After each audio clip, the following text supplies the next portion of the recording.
Эрхэм хүндэт сонсогчдоо та бүхэндээ Монгол түмний цэцгэлд ардын дуушиг мөнхөд игшилж байдаг миний ээж дүү залуу дуучин Булмагийн Баатарын дууснаар хүргэж байна. Энэ дууг Монголын бүх сайхан ээжүүдэд зориулж байгаа хүлээн авна.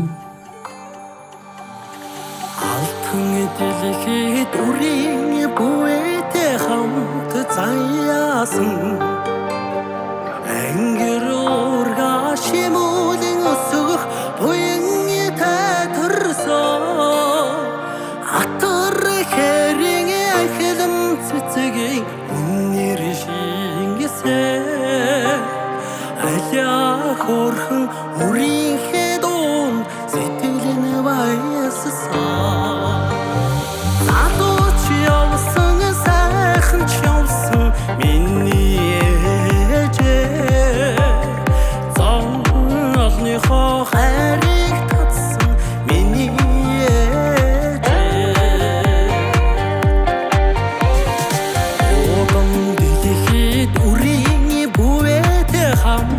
заяасан